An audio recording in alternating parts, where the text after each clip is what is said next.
Create a team, create a play, and historic teams. These three things are not found in Madden 23, but they are found in Madden 09 for the Nintendo DS. Starting with Madden 05, the DS would receive yearly Madden installments. Madden 09 was the last Madden for the system, and while it wasn't anything crazy or revolutionary at the time, it's actually surprisingly decent when played today. The gameplay can be fun, but it obviously looks a little rough. Tackling animations are janky, player models look weird, and the low resolution visuals are jarring at first.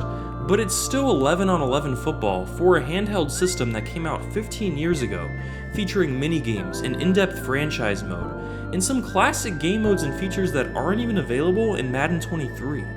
With Madden 23 being arguably the worst Madden ever, and with the last decade of Madden titles being all bad, there's actually a reason to play the DS port of Madden 09, a game that should have absolutely no relevance in 2023. Why not give a random-ass weird Madden port a try when you've been craving a half-decent NFL game for over 10 years now? So that's what I did. This is the Last Madden for the DS. As per usual with anything EA does, even 15 years ago, the game was basically a roster update from the year before, which was basically a roster update from the year before that, etc. Madden 05 for the DS was the base for these titles, and each year EA simply fixed a few bugs and updated the teams and players. Madden 09 for the DS did have a few additions, however, with minigames. There were a few, including the same paper football minigame from previous titles, and new ones like Last Minute Miracle, Hit the Hole, and Playbook Flash. These games are pretty basic and nothing more than a quick time waster, but that's kind of what the DS was for. Weirdly enough, Playbook Flash was a memory game where you drew play art with the stylus on the bottom touchscreen, but the Create a Play feature did not take advantage of the stylus or let the player draw their own play art. On Wii versions of Madden, drawing play art with the remote was called Call Your Shot, so back then EA was heavily criticized for not taking full advantage of the DS's touchscreen. Today, it's kind of funny because Create a Play has been completely absent from Madden for a decade. Back then, we were critical of the game for not going far enough, but today, 15 years later, the fact that this game even has Create a Play at all is a bonus. Just think about that for a second. 15 years of technological progress has gone by, and with Madden, our expectations have only gone down. It's kind of surreal to think about. The game also featured historic teams, and while they don't have player names, they had similar likenesses, a lot like what you'd find in the older NCAA football titles. I fired up a game with the 1972 Dolphins, the only team to win every regular season game and also win the Super Bowl. It would be nice to see historic teams return in a future NFL game. You could also create your own team in this version of the game, one of my all-time favorite features.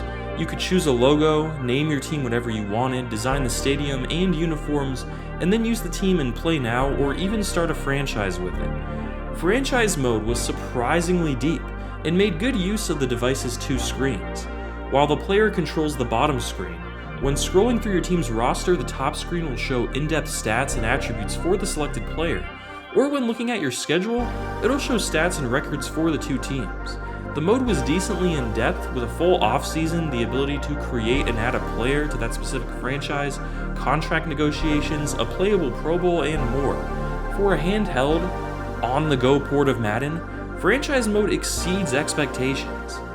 Gameplay is probably the weakest part of the game, but it's not horrible, and you can also just sim through games and only focus on the team management aspects of franchise mode if you want. But when playing, you get a unique display on the top screen showing a large portion of the field and all the offensive and defensive players, allowing you to read the defense more easily. The bottom screen shows the gameplay, which is rendered in 3D, and while choosing a play on the bottom touchscreen, the top screen will then show a 3D render of the players huddled up.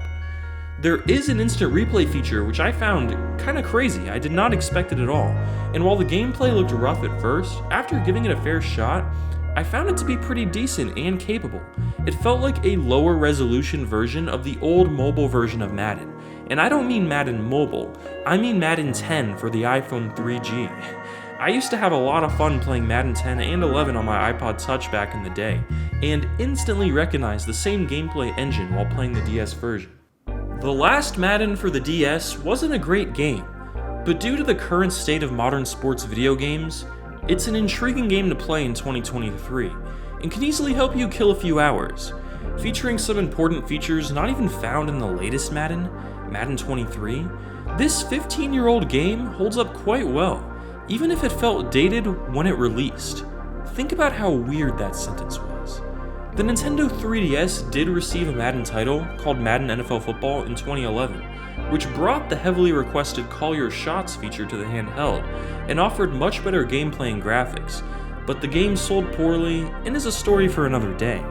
For the regular DS, Madden NFL 09 was its last Madden, and it was a decent ending, one that you may find more value in today than you would have when it released 15 years ago. Thanks for watching.